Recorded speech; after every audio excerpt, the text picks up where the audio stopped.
जय हिंद विद्यार्थियों, क्या हाल चाल? सब बढ़िया। चलते हैं आज की बेहतरीन सी क्लास की ओर, क्योंकि आज की क्लास बहुत बेहतरीन होने वाली है।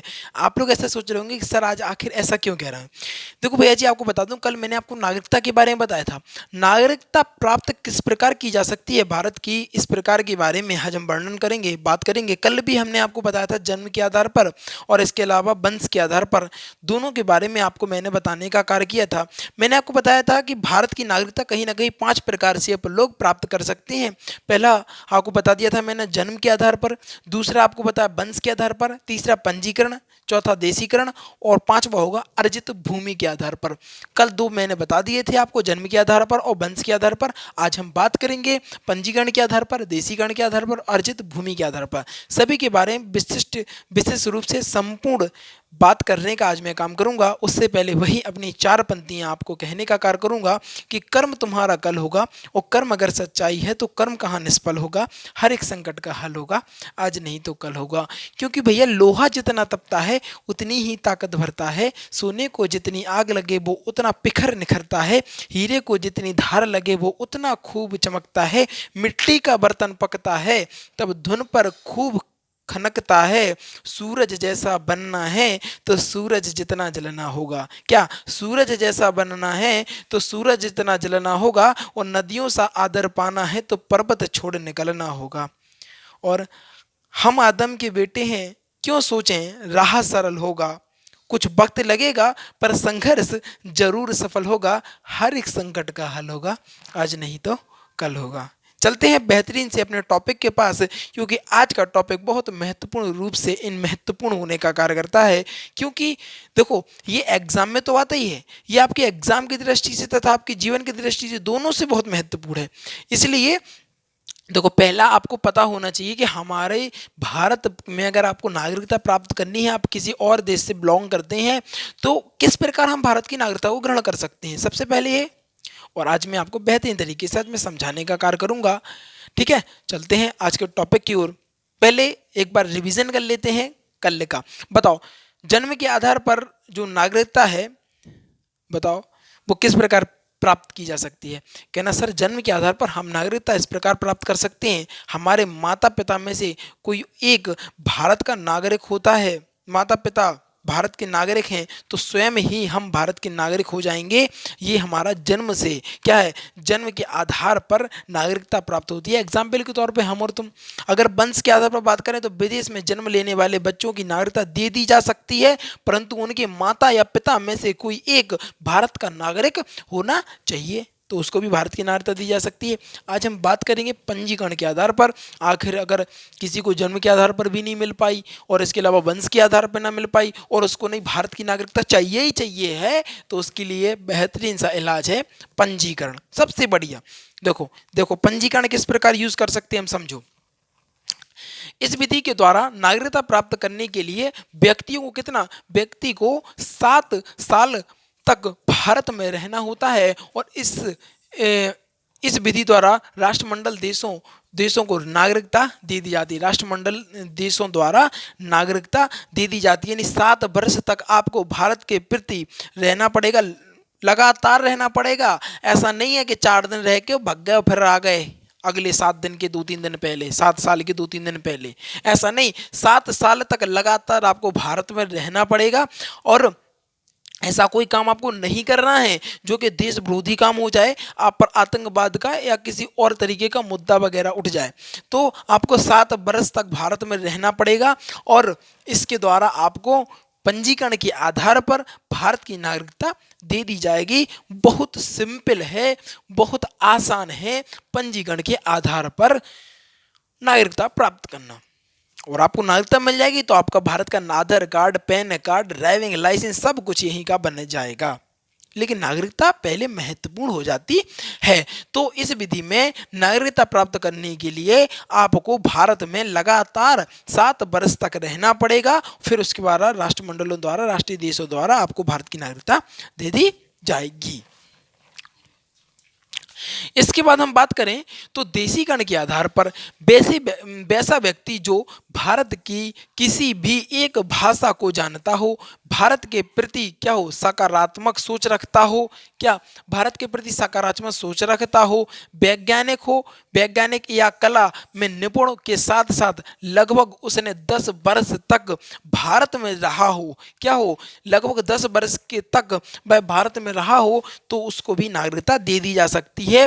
देखो देशीकरण एक बेहतरीन मुद्दा हो जाता है अगर आप बहुत अच्छे हैं, आपके अंदर कोई हुनर है और आपने लगभग लगातार आपने 10 वर्ष अपने 10 साल आपने भारत में व्यतीत किए हुए हैं, आपने लगातार 10 वर्ष भारत में रहे हैं, तो आपको भारत की नागरिकता दे दी जाएगी। कैसे? वैसा व्यक्ति जो भारत में किसी ना किसी किसी किसी सकारात्मक सोच के साथ, भारत के प्रति सकारात्मक सोच के साथ कोई क्या रहता है सकारात्मक सोच के साथ रहता है और वह वैज्ञानिक होता है या कला में किसी काम में निपुण होता है, तो उसको भी भारत की नागरिकता दे दी जाएगी।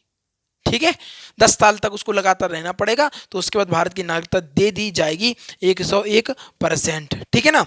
अब आप समझिएगा अर्जित भूमि के आधार पर, अर्जित भूमि की अगर हम बात करें तो अब हम बात करेंगे अर्जित भूमि के बारे में। तो अर्जित भूमि क्या होती है? किसी विदेशी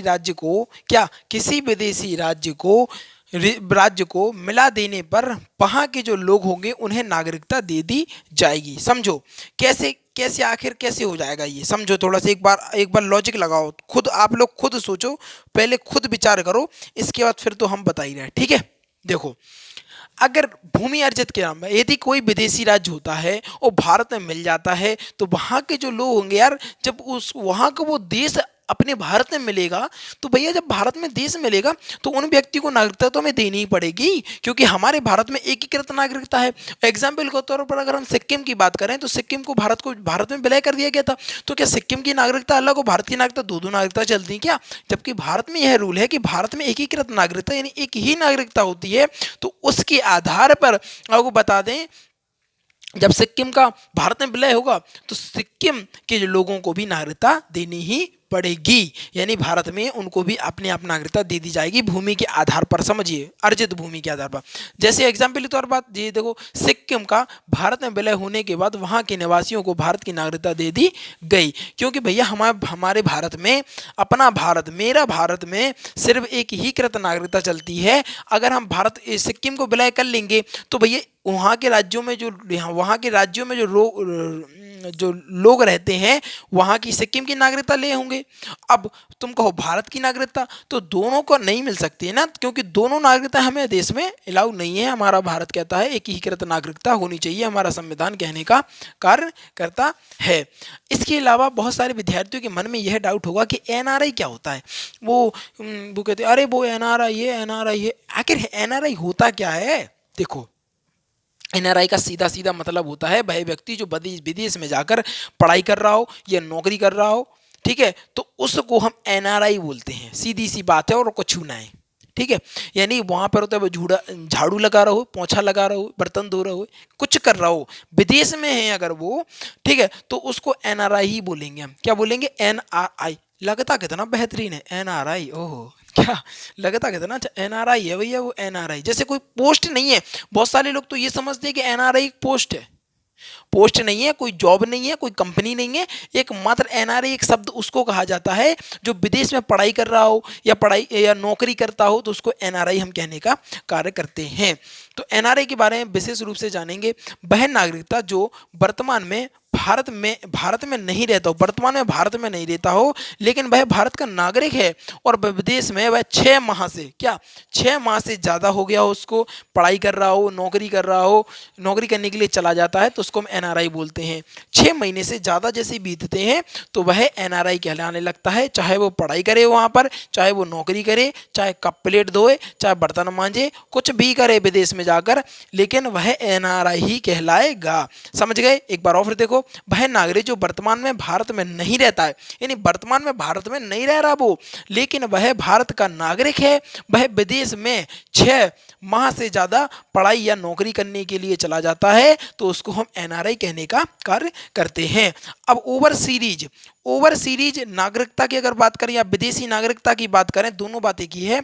ओवर सीरीज नागरिकता, विदेशी नागरिकता, तो इसमें भी आपके लिए एक बहुत बेहतरीन सी अपॉर्चुनिटी है। देखो कैसे, इसे लक्ष्मी मल सिंधवी समिति द्वारा जोड़ा गया था।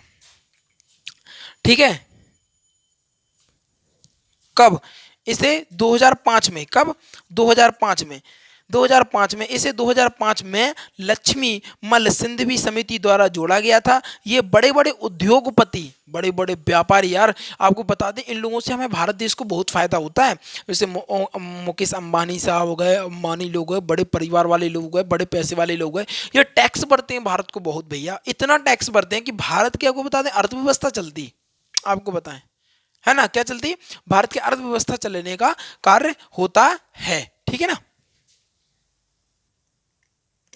तो समझिए, अगर हम बात करें 2005 की बात करें, तो 2005 में जो बड़े बड़े लोग होते हैं हमारे भारत देश में बहुत ज़्यादा अर्थव्यवस्था में बहुत ज़्यादा भाग देते हैं, जैसे जीएसटी वगैरह बहुत ज़्यादा भरते हैं, जिससे भारत की अर्थव्यवस्था बहुत मजबूत होती है।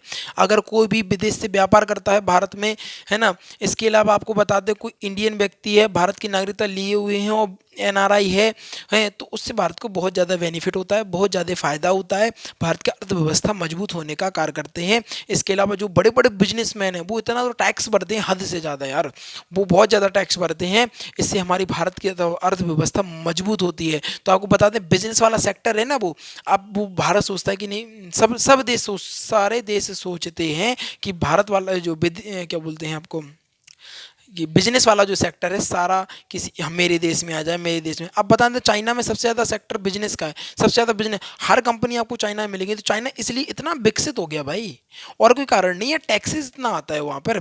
भारत में अगर इतनी सारी कंपनियाँ आ जाएंगी ना, तो भारत तो यार वैसा ही विशाल शक्ति देश यार, वैसी महान शक्ति, सोने की चिड़िया कहा जाता है इसको, हल्के में थोड़ी ना लोगे कोई। हाँ, तो बस यही है, और कोई दिक्कत नहीं है। ठीक है ना, हाँ, तो इसलिए इन लोगों के लिए ओवर सीरीज या विदेशी नागरिकता की बात करें, ओवर सीरीज बोलते हैं इसको, इसे 2005 में लक्ष्मी मल सिंधवी समिति द्वारा जोड़ा गया था।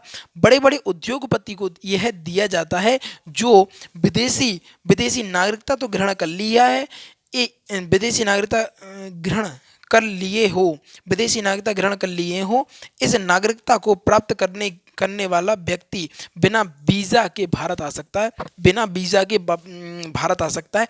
आप कुछ लोगों को यही पता ना होगा कि वीज़ा क्या होता है, पासपोर्ट क्या होता है, सभी चीज़ों के बारे में वार्ता करेंगे अगली वीडियो में, चिंता मत करिएगा, सब चीज़ों में बताएंगे। नोट पे देखो, यहाँ पर देश विरोधी काम करने या दूसरे राष्ट्र के प्रभाव में आ जाने पर गृह मंत्रालय द्वारा यह नागरिकता आपकी समाप्त की जा सकती है। यानी कहते नहीं है खा रहे यहाँ की भुजा रहे वहाँ की, कुछ लोगों को तो कहावतें हमें समझ में ही ना आती होंगी। खाने का मतलब खाएंगे यहाँ पर और बड़वाई करेंगे दूसरे की, मतलब भारत देश में रहेंगे, भारतीय देश का खाएंगे, भारतीय देश का कपड़े पहनेंगे, सब कुछ करेंगे और बड़वाई करेंगे दूसरे देशों की है। तो इस पे भी क्या कर सकते हैं, गृह मंत्रालय आपकी नागरिकता समाप्त कर सकता है, लेकिन ऐसा होता नहीं है, लेकिन कर सकता है। तो कैसी लगी आज की क्लास, एक बार रिवीजन कर लें अच्छे से, जिससे आपको याद हो जाए चीज़ें, दमदार रहे, शानदार रहे। समझो, नागरिकता प्राप्त करने की विधियों की अगर बात करें तो पहला होता है पंजीकरण के आधार पर। पंजीकरण के आधार पर आपको पता होना चाहिए आपको भारत में 7 वर्ष तक भारत में रहना चाहिए। अगर आप लगातार भारत में 7 वर्ष तक बने हुए हैं और राष्ट्र के प्रति अच्छी भावना रखते हैं, भारत के आप नागरिक बन सकते हैं। ये रहा आपका पंजीकरण के आधार पर आपकी भाषा में। इसके बाद बात करेंगे देशीकरण के आधार पर। देशीकरण के आधार पर यह होता है वैसा व्यक्ति जो भारत में किसी एक भाषा को जानता हो, किसी एक भाषा को जानता हो, भारत में सकारात्मक सोच रखता हो, वैज्ञानिक हो, कला निपुण हो, तो और या फिर और लगभग 10 वर्ष तक लगातार साथ ही में 10 वर्ष तक भारत में रहा हो, तो उसको भी भारत की नागरिकता दे दी जाएगी। मजा आई। इसके बाद अर्जित भूमि की बात करें तो किसी विदेशी राज्य को यदि भारत में मिला दिया जाता है, किसी भी विदेशी राज्य को भारत में मिला दिया जाता है, तो उन नागरिक को जो विदेश में रह रहे, मतलब कोई भी दूसरा राज्य को मिलाए विलय किया हमने, तो उस राज्य के सभी नागरिकों को भारत की नागरिकता दे दी जाएगी। मैंने आपको बताया इसका एकमात्र कारण यह है कि भारत एक ही कृत राष्ट्र है, एक ही कृत नागरिकता चलती है भारत में, इसीलिए भारत को एकीकृत वो चलती है। इसीलिए विदेशी कोई राज्य मिलता है तो उसको भी, उनके भी नागरिकों को एकीकृत नागरिकता के तहत उनको भी नागरिकता दे दी जाती है। एग्जाम्पल के तौर अगर हम सिक्किम की बात करें, सिक्किम भी भारत में विलय हुआ तो वहाँ के जो नागरिक थे उनको भी भारत की नागरिकता दे दी गई। इसके बाद बता एनआरआई।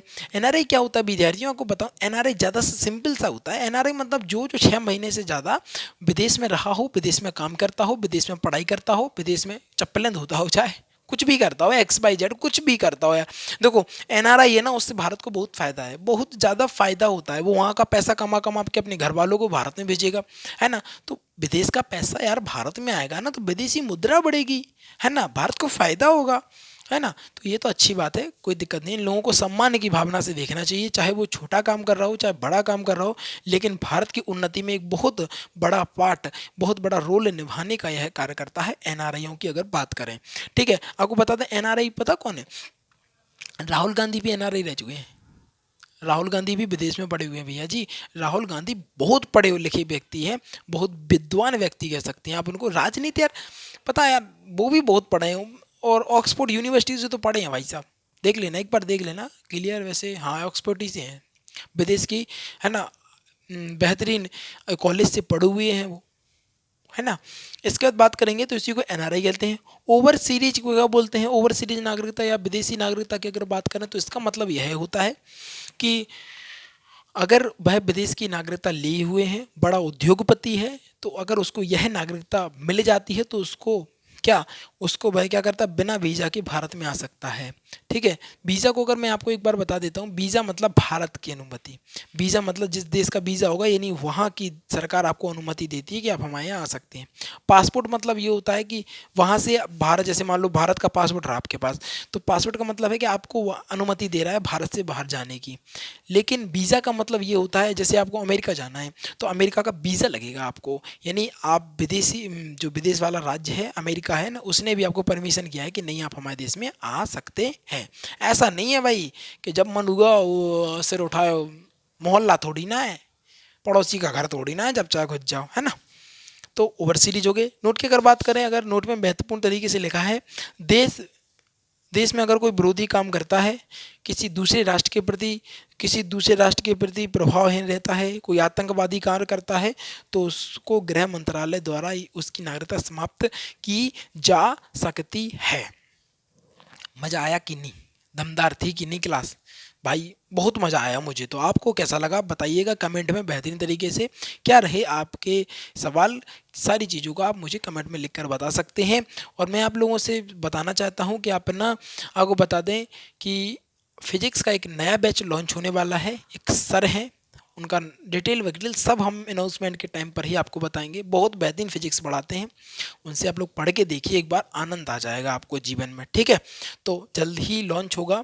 मेरे बर्थडे के दिन उस बैच को लॉन्च करूँगा मैं सोचता हूँ, है ना। बहुत बढ़िया दिन रहेगा। तो ठीक है, और इसके अलावा आप बाहुबली बैच में भी जुड़ सकते हैं, उसका लास्ट चैप्टर चल रहा है। जिस विद्यार्थियों ने नहीं देखा है वो जाइए, पूरी प्ले लिस्ट देख सकते हैं, 80 वीडियो उसमें हो गई हैं, जाके देखो। बहुत बेहतरीन सा कंटेंट वहाँ पर भी आपको देखने को मिला। वो भी डेली का डेली 2 बजे आपको देखने को मिलती हैं उसकी क्लासें। इसके अलावा राम सेतु बैच की बात करें तो राम सेतु जो बैच है कहीं ना कहीं महत्वपूर्ण तरीके से बहुत बेहतरीन बैच है। वहाँ पर आपको मैंने इतिहास पढ़ाने का कार्य किया है। अभी बौद्ध धर्म चल रहा है, शाम को 4 बजे क्लास होती है, जाइए उसको भी बेहतरीन देखने का कार्य करिए। प्ले लिस्ट सबकी बनी हुई है, जाकर देख लीजिए, सब बिल्कुल सुपड़ा साफ कर दीजिए, बेहतरीन तरीके से पढ़ लीजिए। ऐसे नोट्स बनाए ना थर थर कांपने लगे यार, सवाल मजा आ जाएगा पढ़ने में। चिंता मत करो, जीवन में आनंदित रहोगे। 2023 के अंतिम में आपको जॉब दिलाने का गारंटी है, मेरी गारंटी है। मैं दिलाऊंगा 2023 में आखिरी तक जॉब दिला दूंगा। बशर्ते मेरी एक बात माननी पड़ेगी, डेली रिवीजन तथा वीकली रिवीजन पर आपको फोकस करना पड़ेगा विशेष रूप से। विशेष अपने हाथों से नोट्स बनाइए, क्योंकि आप अपने हाथों से जो नोट्स बनाते हैं कहीं ना कहीं बेहतरीन कंटेंट आपको मिलता है, आपको समझ में आता है। वो गुजबुचिया रहती ना कुन्ने कुन्ने पर, वो आप ही को समझ में आएगी। और ये पता, आप नोट्स बनाते हैं ना, ये कॉपी पर नहीं लिखते, आप अपने दिमाग में लिखने का कार्य करते हैं। ठीक है ना। तो इस प्रकार जीवन में आगे बढ़िए। तो जो नए विद्यार्थी हैं वो ध्यान रखेंगे, जल्दी से वीडियो को लाइक कर देंगे, चैनल को सब्सक्राइब कर लेंगे और शेयर करके आएंगे अपने यार दोस्तों और चाहने वालों के साथ, क्योंकि आज की जो वीडियो है कहीं ना कहीं बेहतरीन, गजब और लाजवाब होने का कार्य कर रही थी। इन्हीं चंद शब्दों के साथ बता लेना चाहूँगा, जीवन में आनंदित रहिएगा और आगे बढ़ते रहिएगा। Thanks for watching. इसका स्क्रीनशॉट ले लीजिएगा।